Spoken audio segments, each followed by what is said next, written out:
तो हेलो दोस्तों, मैं हूं प्रदीप। स्वागत है आप सभी का हमारे इस यूट्यूब चैनल में। तो उससे पहले दोस्तों मैं आप सभी को बता दूं कि जो हमारा पिछला वीडियो था उसमें हम लोगों ने जाना भारतीय संविधान की अनुसूचियां। तो आज का जो हमारा वीडियो है दोस्तों, उसमें हम लोग जानेंगे भारतीय संविधान के भाग, अर्थात भारतीय संविधान में कितने भाग हैं, मूल संविधान में कितने भाग थे, इसमें क्या क्या प्रावधान दिया गया तथा किस प्रावधान को किस आर्टिकल के अंतर्गत रखा गया है। इन्हीं सारी चीज़ों का अध्ययन आज हम लोग इस वीडियो के माध्यम से करेंगे। तो चलिए दोस्तों वीडियो को स्टार्ट करते हैं। तो उससे पहले दोस्तों आप सभी को एक चीज़ पता है कि जो भारत शासन अधिनियम 1935 का था, इसमें जो टोटल भागों की संख्या थी वह थी 14। तो जो भारत शासन अधिनियम 1935 का था, जो अपने समय का विश्व का सबसे बड़ा एवं लिखित संविधान था। तो वर्तमान में देखें दोस्तों तो भारत का जो संविधान है वह विश्व का सबसे बड़ा एवं लिखित संविधान है। तो चलिए दोस्तों भारतीय संविधान के विषय में जानते हैं कि भारतीय संविधान में कितने भाग हैं तथा किस में क्या प्रावधान दिया गया है। तो चलिए दोस्तों देखते हैं भाग 1। तो भाग 1 में भारत के राज्य एवं संघ शासित प्रदेश।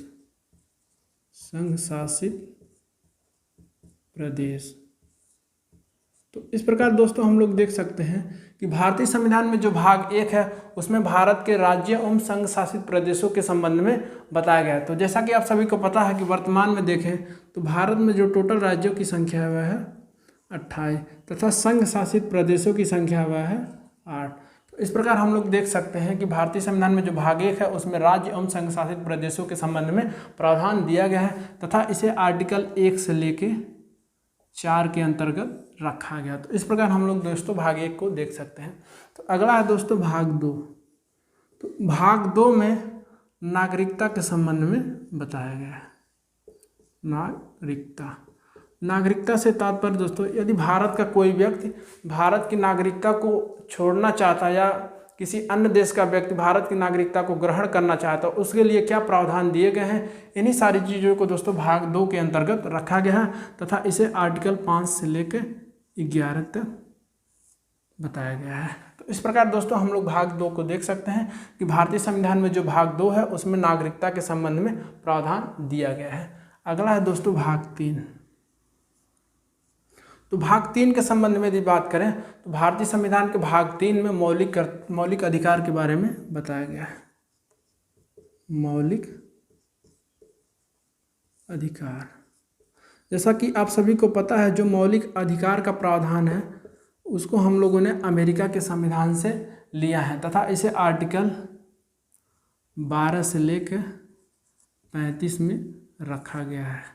इस प्रकार हम लोग देख सकते हैं कि भारतीय संविधान में जो भाग 3 है उसमें मौलिक अधिकार के संबंध में बताया गया है तथा इसे आर्टिकल 12 से लेकर 35 में रखा गया। तो अगला है दोस्तों भाग 4। तो भाग 4 के संबंध में यदि बात करें तो भाग 4 में राज्य के नीति निर्देशक तत्व, राज्य के नीति निर्देशक तत्व के बारे में बताया गया। तो इसको दोस्तों हम लोगों ने आयरलैंड के संविधान से लिया हुआ है तथा इसका जो प्रावधान है दोस्तों इसे आर्टिकल 36 से लेकर 51 में रखा गया। तो इस प्रकार हम लोग दोस्तों भाग 4 को देख सकते हैं कि भारतीय संविधान में जो भाग 4 है उसमें राज्य के नीति निर्देशक तत्व के संबंध में बताया गया है और इसे आर्टिकल 36 से लेकर 51 में रखा गया है। तो अगला है दोस्तों भाग 4 क। तो मूल संविधान में यदि बात करें तो भाग 4 क का प्रावधान नहीं था। इसे भारतीय संविधान में सरदार स्वर्ण सिंह समिति की अनुशंसा पर 42वें संविधान संशोधन के माध्यम से 1976 में भारतीय संविधान में जोड़ा गया। और इसमें दोस्तों मौलिक कर्तव्य के बारे में बताया गया है, मौलिक कर्तव्य, और इसे दोस्तों आर्टिकल 51A के तहत रखा गया। तो इस प्रकार हम लोग देख सकते हैं कि भारतीय संविधान में जो भाग 4 क है उसमें मौलिक कर्तव्य के संबंध में प्रावधान दिया गया है तथा इसे आर्टिकल 51A में रखा गया। तो इस प्रकार हम लोग इसको देख सकते हैं। तो अगला है दोस्तों भाग 5। तो आइए हम लोग देखते हैं कि भारतीय संविधान में जो भाग 5 है उसमें क्या चीज़ें दी गई हैं, इन चीज़ों को हम लोग समझते हैं। तो भाग 5 के संबंध में यदि बात करें तो उसमें केंद्र अर्थात संघ के संबंध में बातें लिखी गई है।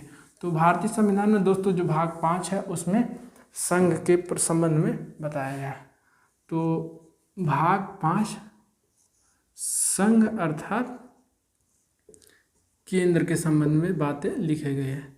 तो भारत में जो संघ अर्थात केंद्र स्तर पर जो भी सरकारें हैं उनके संबंध में दोस्तों बातें भाग 5 के अंतर्गत लिखा गया है। जैसे केंद्र के स्तर पर यदि बात करें तो जैसे राष्ट्रपति हो गया, उपराष्ट्रपति हो गया, प्रधानमंत्री हो गया, केंद्रीय मंत्रिपरिषद हो गया तथा सुप्रीम कोर्ट हो गया। तो इस प्रकार हम लोग देख सकते हैं कि भारतीय संविधान में जो भाग 5 है उसमें संघ स्तर पर जो भी चीज़ें हैं केंद्र उसे भाग 5 के अंतर्गत तथा आर्टिकल 52 से लेके 151 में रखा गया है।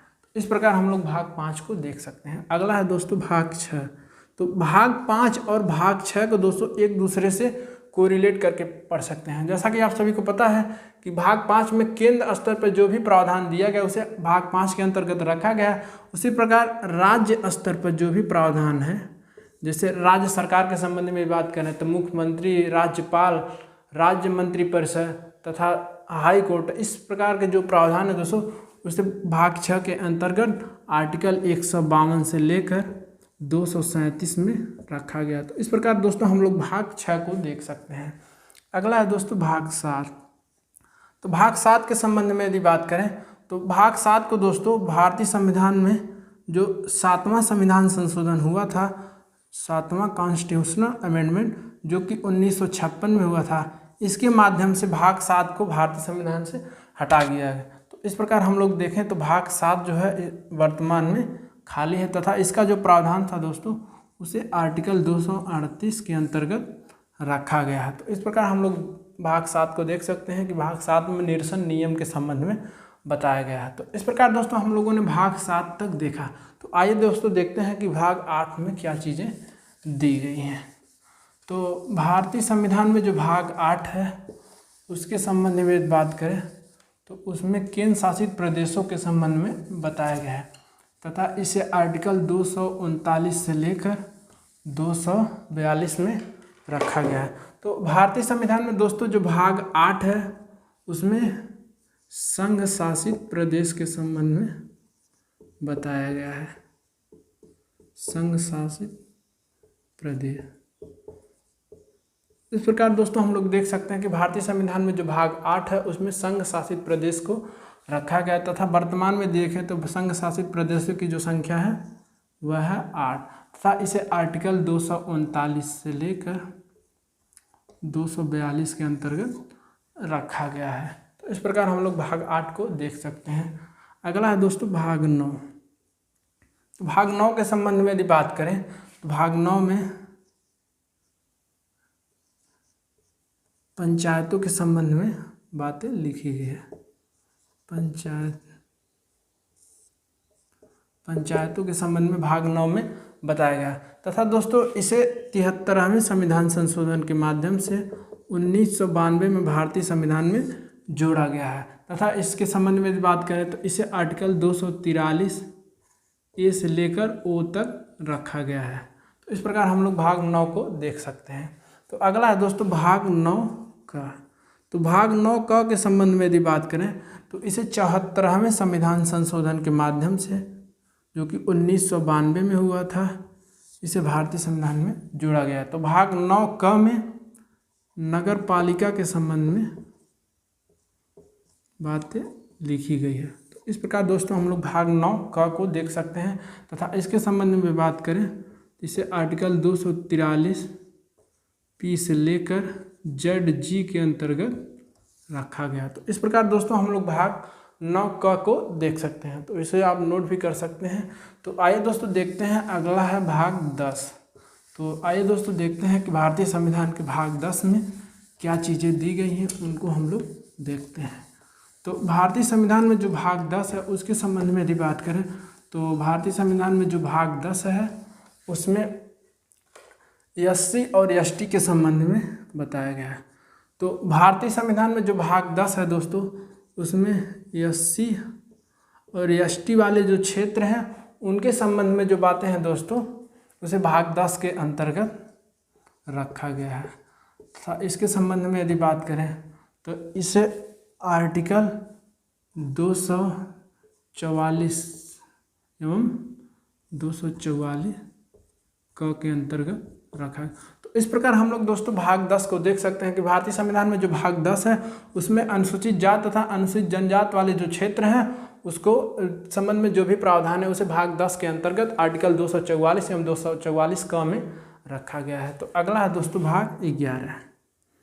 तो भाग 11 के संबंध में यदि बात करें तो भाग 11 में संघ एवं